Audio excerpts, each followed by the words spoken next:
నమస్కారం. Welcome to I dream. ధర్మ మార్గం విత్ విజిత కార్యక్రమానికి స్వాగతం. ప్రస్తుతం మనతో పాటు ఉన్నారు ప్రముఖులు స్వామీజీ కాలనాగ మహర్షి గారు. ఇప్పుడు వారితో మాట్లాడి మరిన్ని మంచి మంచి విషయాలు తెలుసుకునే ప్రయత్నం చేద్దాం. నమస్కారం అండి. నమస్కారం. అంటే మనకు పుట్టినప్పుడు మన తల్లి ఈయన మీ నాన్న అని చూపిస్తుంది. పెరుగుతూ వస్తుంటే తల్లిదండ్రులు ఇద్దరు మనకు ప్రతి ఒక్కటి ఇది అది అని చెప్పి మనకు ఎక్స్ప్లెయిన్ చేస్తుంటేనే మనం అన్నీ నేర్చుకుంటాము. ఓహో ఈయన నాకు ఇది అవుతారు, ఆయన నాకు అది అవుతారు, ఈయనే భగవంతుడు అని చెప్పి కూడా తల్లిదండ్రులే చూపిస్తారు పిల్లలకి. అసలు నిజంగా భగవంతుడు మనకు ఎలా పరిచయం అయ్యాడు, ఎవరు మనకు పరిచయం చేశారు, అసలు భగవంతుడు అంటే ఎవరు అంటే ఏం చెప్తారు? మీరు అడిగిన విషయం చాలా ముఖ్యమైన జన్మంతర ప్రశ్న. ప్రతి భక్తునిలో ఉంది ఈ ప్రశ్న. భగవంతుడు ఎవరు గుర్తించారు మొదటగా? అవును. భగవంతుడు ఎవరు, ఎలా గుర్తించారు, ఎలా ఈ విశ్వానికి తెలియపరిచారు, ఎవరు తెలియపరిచారు, అందరికి ఎలా చేరింది ఈ అంశం అనేది. అవునండి. తల్లిదండ్రులు మొదలుగా పరిచయం చేస్తున్నారు ఆ భగవంతుణ్ణి. మరి ఆ భగవంతుణ్ణి తెలుసుకోవాలని ప్రతి ఒక్కరికి కోరిక, ఆశతో ఎన్నో గ్రంథాలు, ఎన్నో విశేషమైనటువంటి ఆ పూర్వ కథాంశాలన్నీ చదువుతున్నారు. చదివేసి కనిపెట్టాలి భగవంతుని, మేము కూడా కనిపెట్టాలి. నిజమా, అది అబద్ధమా, అది సత్యమా, లేదా అది ఒక మాయన, ఆటన అని వాళ్ళు చాలా మంది భక్తులు కూడా ఈ అంశాన్ని మేము కూడా భగవంతుని కనిపెట్టాలి, అలాంటి అంశం ఉందా, ఎలా భగవంతుని గుర్తించాలి, ఎవరు పరిచయం చేశారు, మేమెలా కనిపెట్టాలి, మేమెలా దాన్ని ఆనందాన్ని పొందాలి, ఆ సత్య దర్శనము దేవుడిని ఎలా తీసుకోవాలని ఇప్పటికీ చాలా మంది భక్తులు వెతుకుతూనే ఉన్నారు ఈ ప్రశ్నని. ఈ ప్రశ్నని మీరు ఎంచుకున్నందుకు చాలా ముఖ్యమైన అందరి తరపున ధన్యవాదాలు తెలుపుతున్నా. ఈ మొదటగా స్వామివారిని నమస్కరిస్తాం. అలాగే. ఓం కాల భైరవం నమామి సర్వదేవత అనుగ్రహ సర్వదేవత శుభం పూయతే.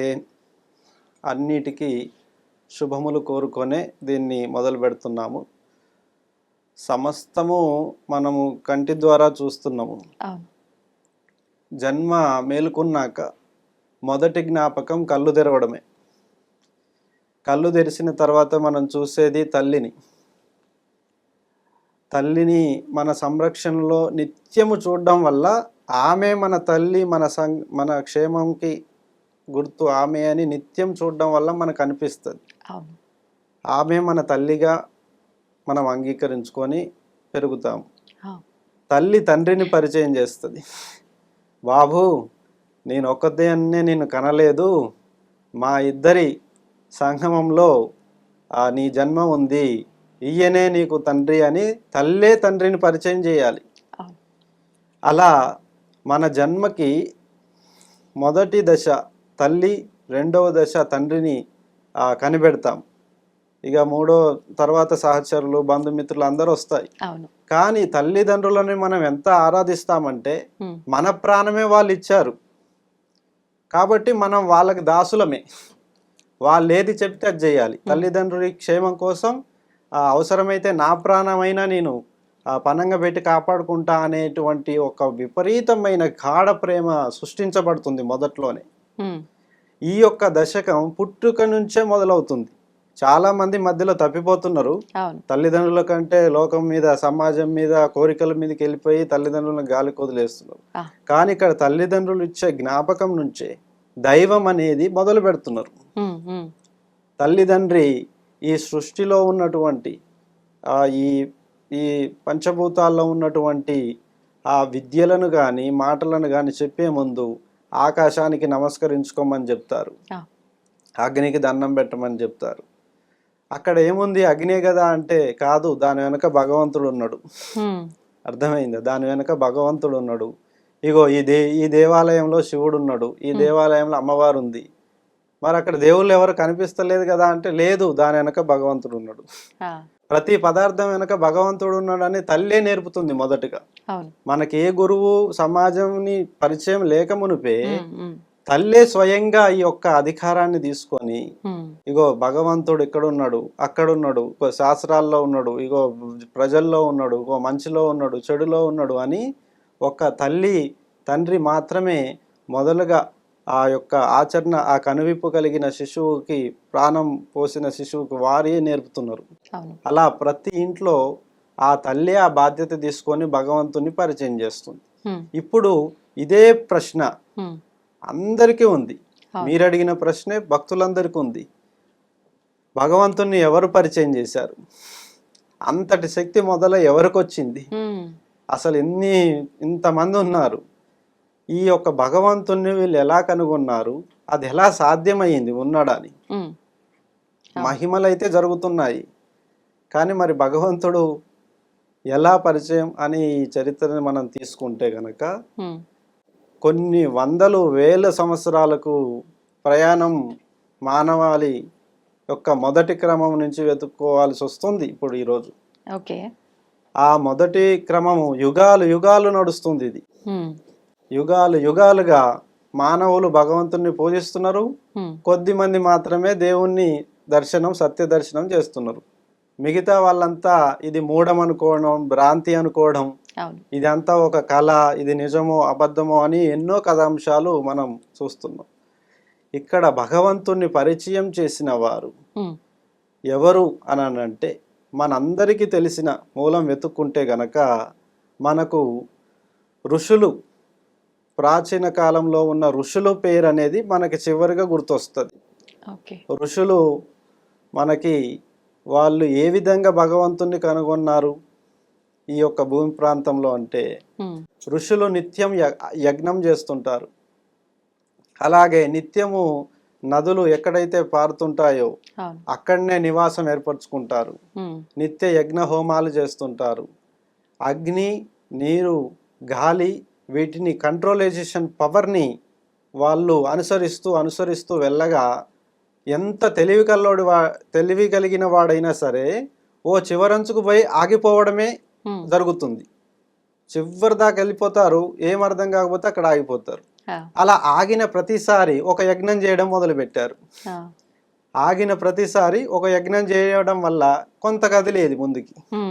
అలా యజ్ఞం చేయడం వల్ల భగవంతుడు మనకి సహకరిస్తున్నాడు అని నమ్మి ఆ యొక్క అత్యంతమైన శక్తిని, చివరి దశని దాటడానికి ప్రయత్నిస్తూ అనేక విశేషమైన జ్ఞానాన్ని వాళ్ళు పొందారు. పొంది ప్రతిసారి వాళ్ళని ముందుకు ఎవరు తీసుకెళ్తున్నారు? ఆగిన ప్రతిసారి ఏ శక్తి వారిని ముందుకు నడిపిస్తుంది మళ్ళీ? ఇప్పుడు మనం చూడండి, ఎడ్ల బండ్లను తయారు చేయడం వరకే సరిపోయింది అనుకున్నారు. కానీ ఆగిన తర్వాత కొంతకాలానికి ఒకరు వచ్చి కార్ని కనిపెట్టారు, వీల్ కార్ని. కార్ తర్వాత అక్కడే ఆగిపోయారు చాలా మంది. తర్వాత ఇంకొక వ్యక్తి ఆలోచించి చివరి దశన ఆగిపోయిన తరుణంలో ఇంకో వ్యక్తి వచ్చి ఏరోప్లేన్ కనిపెట్టారు. ఏరోప్లేన్తోనే ఆగిపోలేదు, మళ్ళీ రాకెట్ లాంచర్ కూడా మొదలు పెట్టారు. ఇప్పుడు కూడా ఆగుతుంది. అంతరిక్ష ప్రయాణం ఉందా లేదా మానవాళికని. అలా ప్రతి ఒక్కరూ మేధావులుగా మారడానికి భగవంతుడే సహకారం చేస్తున్నాడు. అలాగే చివరి దశలో ఉన్న వారికి కూడా ఈ జ్ఞాత్రం తెరవబడి వారికి ఏదో శక్తి అతీతంగా వచ్చి వారిని ముందుకు తీసుకెళ్లడం, అలాగే డెవలప్ చేసి మళ్ళొక యుగాన్ని ఆనంద పెట్టడం అనేది జరుగుతుంది. ఏ యుగంలో వ్యక్తులు కానీ ప్రజలు కానీ ఆనందంగా లేకుండా ఎవరున్నారు? అందరూ ఆనందంగా ఉన్నారు. ఈ భూమి మీద పుట్టిన ప్రతి ఒక్కరూ కష్టాన్ని చూస్తున్నారు, ఆనందాన్ని కూడా చూస్తున్నారు. కానీ నిజం తెలుసుకొని వాళ్ళ సంఖ్య ఎక్కువ ఉంది. ఏ నిజం? భగవంతుణ్ణి ఎలా గుర్తించాలి, మనం ఎలా భాగస్వామ్యం అయ్యి ఆ శక్తిని పొంది 10 మందికి మేలు చేయాలి అనేటువంటి అంశం చాలా మందికి దొరకట్లేదు. దొరకక ఎంతో మంది సిద్ధుల దగ్గర, వారి దగ్గర మంత్ర ఉపదేశాలు తీసుకుంటూ ఆ గురువులకి శిష్యులుగా చేరుకొని అక్కడ ఉన్నటువంటి నిజంగా భగవంతుని చూడవచ్చా అనే కాంక్షతో శిష్యరికం తీసుకొని వేద పఠనం చేస్తూ అసలు ఎన్ని అంశాల్లో భగవంతుని కనిపెట్టొచ్చో అన్నీ వెతుకుతూనే ఉన్నారు. అలా వెతుకుతూ ఆ ప్రయాణం యుగాలుగా మొదలవుతూ వస్తుంది. ఇప్పుడు మనం చెప్పుకున్నట్టుగానే ఋషులు, ఇంతటి విజ్ఞానంతో కూడినటువంటి ఋషులు, వాళ్ళు లాస్ట్గా ఒక రూపాన్ని ఫైండ్ అవుట్ చేస్తూ మనకి దేవాలయ నమూనాలను దించారు. అంటే ఇది కేవలము వెంటనే జరగలేదు. అనేక యజ్ఞాలు చేసి, అనేక ప్రయత్నాలు చేసి, మానవ దృక్పథాన్ని దాటించే శక్తిని వాళ్ళు కనుగొని అప్పుడు దేవాలయాన్ని ప్రతిష్టాన్ని నిర్వహించారు. అంత మునుపు వరకు ఈ భూమి మీద దేవాలయాలు ఎక్కడా లేవు. ఋషులు కైలాసం చుట్టూ ఎన్నో ప్రదక్షిణలు చేశారు. కైలాసంలో ఇప్పటికీ ఏ దేవాలయం ఉండదు, ఏ ఒక్క నమూనా ఉండదు. స్వయంగా వాళ్ళు అక్కడ నుంచి తపస్సులు యజ్ఞాలు చేసి చేసి అనేక ప్రయత్నాలను గెలిచి వాళ్ళు సాధించి మహిమలను చూపించి వాళ్ళు నిజగతిని నిజ చరిత్రని మానవాళ్ళకి అందించారు. కాబట్టి ఇది నిజమైన దేవుడు ఉన్నాడని అందరూ నమ్మడానికి సాక్షిభూతంగా నిలిచింది. ఇలా ఋషులు 12 జ్యోతిర్లింగాలను ప్రతిష్ఠించారు. ఇప్పుడు భగవంతుడు అంతటా వ్యాపించి ఉన్నాడు, విశ్వం అంతా ప్రతి ఒక్కరిలో ఉన్నాడు, ప్రతి వస్తువులో ఉన్నాడు, అంతటా ఉన్నాడు అంటారు. ఎందుకు ప్రత్యేకించి ఆలయమే నిర్మించాలి భగవంతుని పూజించటానికి? మనము మన శక్తి అంతా కూడాను ఒక అనుసాంద్రత మీద ఆధారపడి ఉంది. మీ యొక్క బాడీలో అణువున స్పర్శ ఉంది. ఒక్క దగ్గర గిచ్చండి, వెంటనే మైండ్ రీడ్ అయిపోతుంది. అంటే మొత్తం అనుస్పర్శ ఉంది అని చెప్పడానికి ఆ చిన్న ఉదాహరణ చాలు. అణువును కదిలిస్తూ మనం తెలుసుకోవచ్చు అనే విజ్ఞానాన్ని భగవంతుడు స్వయంగా మనకి ఇచ్చాడు. మన బ్రెయిన్లో న్యూరాన్ సిస్టమ్ ఉంటుంది, న్యూరాన్ సెల్స్ అవి ఆటోమేటిక్ నేచర్ పైన పనిచేస్తుంటాయి. అంటే ప్రాణం మనదే అయినా కూడా ఈ ప్రాణానికి ఎటువంటి ఆలోచన ఇవ్వాలి, ఆ ఇచ్చిన ఆలోచనతో అతని ఉపయోగాలను ఎలా నిర్వహించాలి, అతను ఆలోచనలతో బాగుపడాలా లేదా అతని ఆలోచనతో పడి నాశనం కావాలా అనేది కూడా ఈ ఆటోమేటిక్ న్యూరల్ సెల్స్ అనేవి ఆటోమేటిక్గా పనిచేస్తుంటాయి. న్యూరాన్స్. ఈ యొక్క దేహము ప్రోటాన్ లాంటిది. భౌతిక జగతి మొత్తం మన ప్రాణాన్ని అంటిపెట్టుకొని ఉన్నటువంటి వలయం. ఇక్కడ అణువుని కదిలించేటువంటి శక్తి ఉత్పాదన జరుగుతుంది. దీన్ని ఋషులు కనిపెట్టి ఈ అనుత్పాదక శక్తిని ఒక అతీతమైన శక్తి రుద్రుని ఋషులు రూపంలే. ఇప్పుడు ఋషులు దేవతారాధన ఎలా చేశారు? యజ్ఞాలు, హోమాలు, తపస్సులు, ధ్యానాలు ప్రతి అణువును వెతికి చేశారు. ఈ అణువును వెతికి చేశాక వారు ఈ అణువులను ఎలా ప్రేరేపించాలి, ఎలా కంట్రోల్ చేస్తూ మనం ఆనందాన్ని పొందాలి, ఎలాంటి ఉపయోగాలు ఎలాంటి నియమాలతో చేస్తే పనులు అవుతాయో వాళ్ళు కనిపెట్టి ఈ దేవాలయాలను వాళ్ళు ఆచరణలోకి తీసుకురావడం జరిగింది. అందులో చూస్తే ఇది ఇప్పుడు వచ్చేటువంటి మహాశివరాత్రి. అసలు చాలా మంది భక్తులకి శివుడికి రూపం ఉండదు, శివలింగమే ఉంటది. శివుణ్ణి చూడాలంటే శివలింగం రూపంలో. ఎందుకని లింగ రూపంలోనే ఆరాధించాలి శివుడిని? ఋషులు తీసుకున్నటువంటి దైవం నుంచి తీసుకున్నటువంటి గుర్తు అదే మనకి ఇవ్వగలిగింది. వారు ముల్లోకాలను విశ్వమంతట గణించిన తర్వాత వాళ్ళు దేవుణ్ణి చేరుకోవడానికి ఇచ్చినటువంటి లింగం శివలింగంగా పిలువబడుతుంది.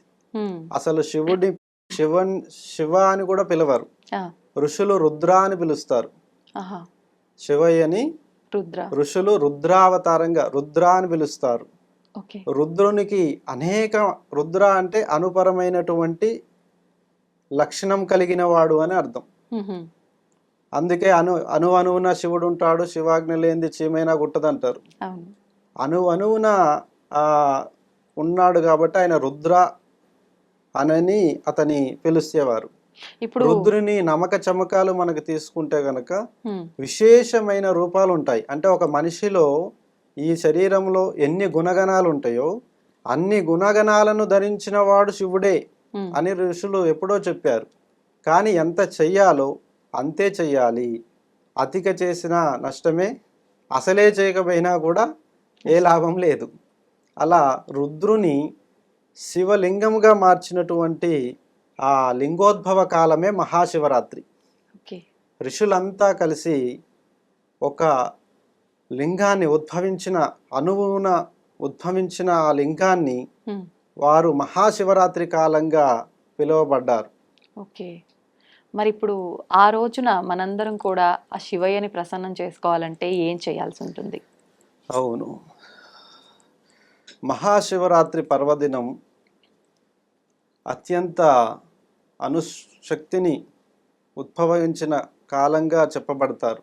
అంటే మనలో కదలని అంశం ఏదైనా ఉంటే ఆ ఒక్క రోజు జాగరణ చేస్తే చాలు. హ్మ్. మనలో ఉన్న అంశం కదులుతది. ఎందుకని మన ప్రత్యేకించి కోరికలు ఆ రోజు నెరవేరుతాయి. జాగరణ విశిష్టత? ఆ జాగరణ మనము ఒక రోజు గనక నిద్రపోకుండా ఉంటే చాలా టైర్డ్ అయిపోతాం. అవును. మనలోని సంకల్పం నిజమైనదైతే హ్మ్. ఆ రోజంతా నిద్ర లేకుండా ఉండి కనిపెట్టవచ్చు. హ్మ్. దాని నుంచి కోరుకున్నది జరగవచ్చు. ఓకే. మనలోని అనుస్పాదక శక్తిని హ్మ్. భగవంతునిలో లయం చేసుకున్న నాడు తప్పకుండా దాని ఆజ్ఞ మనకు దొరుకుతుంది. వెంటనే మనకు పరిష్కారం తెలిసిపోద్ది. హ్మ్. అలా ఒకనాడు ఆ లింగోద్భవ కాలంలో జరిగేటువంటి ఆ సమయాన్ని శివరాత్రి రోజున గనక ఒకనాడు జాగరణ దీక్ష చేస్తే హ్మ్. వాళ్ళని కదిలించబడి వాళ్ళు కోరుకున్నవి జరుగుతుంది. ఓకే. ఒకరోజు శివయ్యతో ఉండి చూడు అని దాని అర్థం. హ్మ్. మేల్కొని అంటే ఆయన నామస్మరణతో ఉండాలి ఆ నైట్ అంతా కూడా. ఆ నైట్ అంతా ఆ రాత్రిని హ్మ్. చీకటి నుంచే మనకి ఆ నిద్ర నుంచి మొదలవుతుంది ఆ హ్మ్. దశకం. ప్రతిరోజు ఎన్నో చూస్తుంటాం, అవును. కానీ చీకట్లోకి వెళ్ళిన మరుక్షణం అన్నీ మర్చిపోతాం. హ్మ్. మళ్ళీ కొత్త దశకం మొదలయ్యేది చీకటి నుండి. హ్మ్. హ్మ్. అందువల్ల ఏదైతే భారం అనుకుంటున్నారో, ఏదైతే శాపం అనుకుంటున్నారో, హ్మ్. ఏదైతే తెలియదు అనుకుంటున్నారో అవన్నీ కదిలించబడే రాత్రి అది. హ్మ్. అందుకే యోగులు, మునులు, ఋషులు ఆ యొక్క శివరాత్రి రోజున జాగరణ దీక్షలు చేయడం విశేషంగా భక్తులకి అందరికీ తెలియవచ్చింది ఈ యొక్క మహత్యం. ఓకే. ఇప్పుడు ఆ రోజున జాగరణ ఒక్కటే గాదు, ఉపవాసం కూడా చేస్తూ ఉంటారు. అవును. కొంతమంది చెప్తారు ఉపవాసం అంటే దేవుడికి దగ్గరగా ఉండి ఆయన నామస్మరణ చేసుకుంటూ ఉండడం అని. మరికొంతమంది అసలు ఏమీ తినకుండా ఉండటమే ఉపవాసం అంటారు. అసలు నిజమైన ఉపవాసం ఏంటి? ఆ రోజు ఏది ఆచరించాలి? ఆ రోజు ఉపవాసం అనే నియమము ఎలా ఉంది అంటే, మనలో తీవ్ర కాంక్ష ఉంటుంది. హ్మ్. మనలోని తీవ్ర కాంక్షను భగవంతునికి చేర్చాలంటే మనం మైల పడకూడదు. హ్మ్. ఏదన్నా భోజనం తింటాము, అది అరుగుదల మొదలేసి అయినప్పుడు ఒక రకమైనటువంటి రేడియేషన్ హ్మ్. మన నుంచి ఉత్పన్నమవుతుంటుంది. హ్మ్. మనం ఎలాంటి భోజనం చేస్తే అలాంటి రేడియేషన్ అది ఎక్కువగాను తక్కువగాను ఉంటాయి. అవును. సాత్వికమైనటువంటి భోజనంని దుంపలను, ఎందుకంటే దుంపలను కానీ పండ్లను కానీ హ్మ్. స్వీకరించి సాత్విక భోజనంతో మాత్రమే భగవంతునికి దగ్గర కాగలం. ఆ! సాత్విక భోజనం కాకుండా వేరే ఏది తిన్నా కూడా హ్మ్. మన బాడీ సహకరించదు. రేడియేషన్ అత్యధికంగా ఉత్పన్నం అవ్వడం వల్ల మన శరీరం మనకే విసుగు తెప్పించి పడేస్తుంటుంది. ఓకే. నిద్రపోవడము లేదా కళ్ళు తిరగడం ఇవన్నీ కూడా మన యొక్క కోరికని కాంక్షని దేవుణ్ణి చేరుకునే లోపే హ్మ్. ఈ భోజనం విషయం అనేది అడ్డంకిగా మనల్ని వెనకకి పడేస్తుంది. ఓకే. అందుకే ఉపవాసం ఉన్న వాళ్ళ దృష్టి గురి కానీ వాళ్ళు కోరుకున్న దశని త్వరగా చేరుకోగలడానికి ఈజీగా ఉంటుంది. హ్మ్. అందువల్ల ఆ రోజంతా ఆద్యంతం మొత్తం కూడా ఆ శక్తి నేరుగా వాళ్ళకి వరించడం కోసమే ఆ నియమం ఉంది. హ్మ్.